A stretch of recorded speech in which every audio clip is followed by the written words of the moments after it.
Well, it's safe to say that the US dollar kind of won that last battle that we were talking about in the last video there. You had a pretty crazy flash crash yesterday.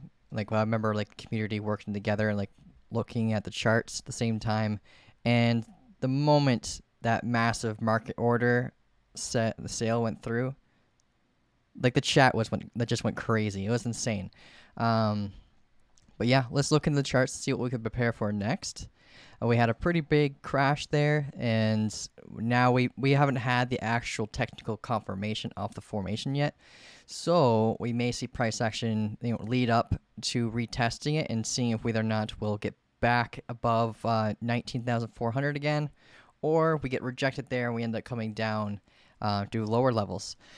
But yeah, first, before we get into that, I'm just going to share the community's profits really quick. We got Subbase, got 19% gains with 10x leverage, 28% gains with 10x leverage.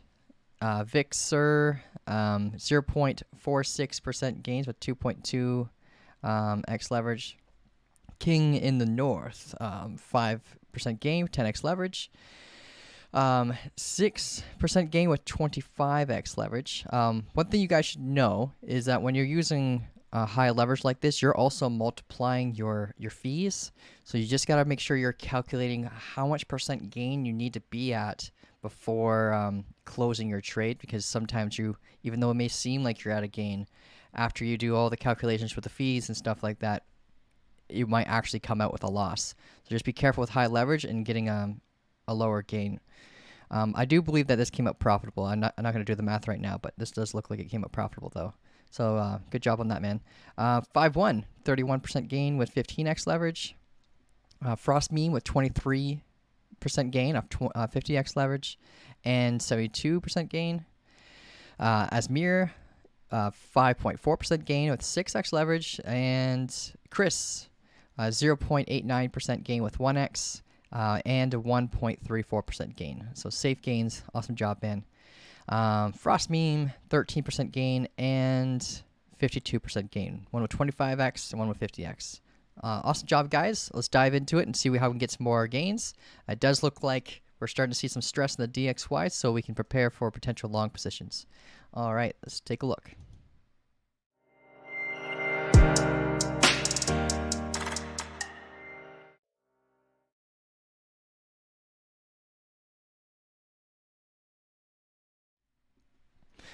All right, so let's go over to the DXY first. So things happened relatively quickly yesterday.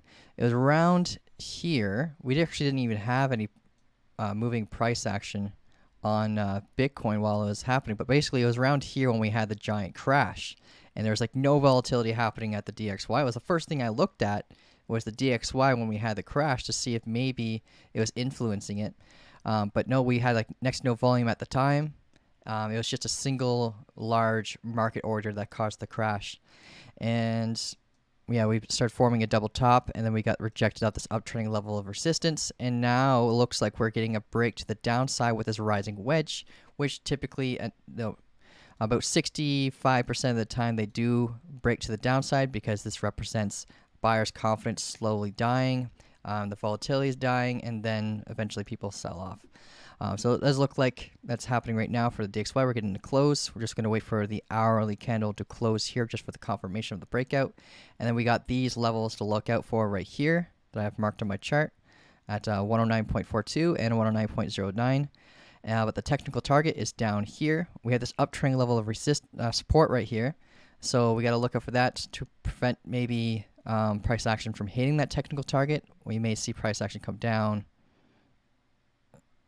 and then hit the uptrending level of support.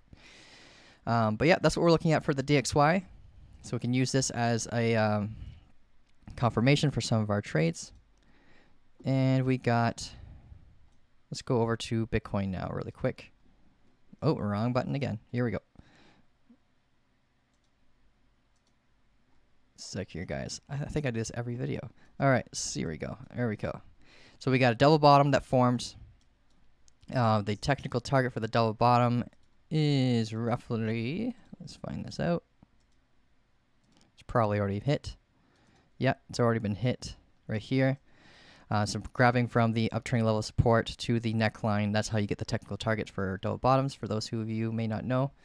But yeah, we basically had this descending triangle right here, and the moment we lost this support, a market order was done and then just melted through all of the limit orders that were in place.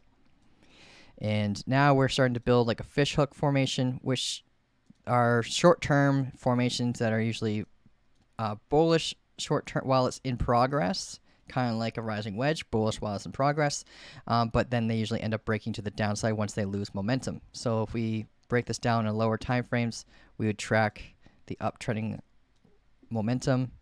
We got that being formed right here.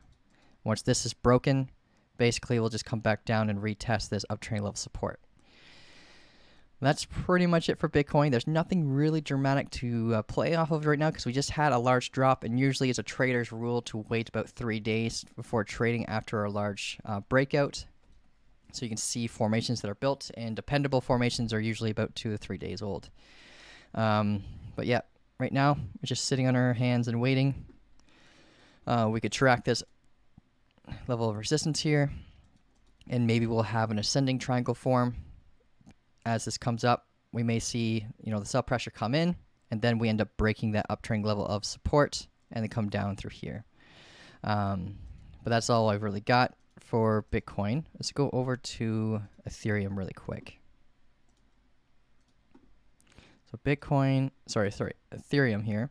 We were looking at this formation yesterday, how it could potentially break to the upside or the downside. The downside target was the basically the support level right here. Well, it was resistance that we're hoping to flip as support, and it was in a relatively strong area of interest as well. So normally this would act as a strong level of support, and we would find a confirmation bounce from it. But instead, because the influence of the Bitcoin crash and all the liquidity that's tied with Bitcoin, we basically just melted right through it, got a confirmation rejection off the uptrending level of support right here, and then went down further and hit the technical target of not only this formation right here by going through here, but we also hit the technical target of this formation from the breakdown and the confirmed rejection. And now we have a double bottom reversal coming in play, but we have nothing really for trading off Ethereum just yet. Unless you captured that W, then awesome job, guys. Let's see what we can look at if we dissect it a little bit. Yeah, and there's nothing really to look at other than maybe just the uptrending level of support here that you can track. But it's getting some distance away from it already. So yeah, there's nothing really to report on for Ethereum either. No formations for us to trade off unless you're in like the super duper short-term time frames like 5 minute and the 1 minute. But yeah, there's nothing really to trade off of right now for Ethereum after the crash. But there's a lot of bullish news coming in play right now, especially since Ethereum's merge is coming up. The cost for mining machines have dropped dramatically. I think it was about like 65, 75%.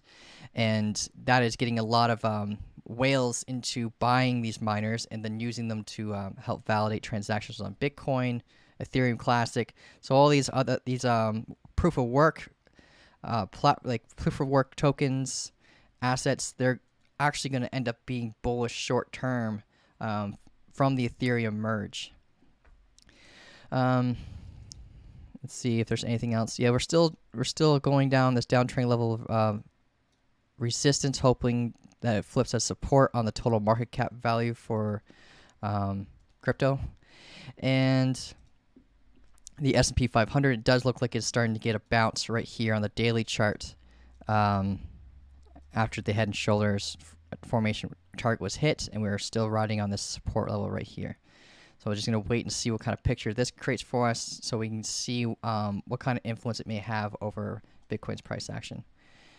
But yeah, that's pretty much everything we got for you guys. If you have any questions about this, you can reach out to me in the Discord, and have yourself an amazing day. Thank you.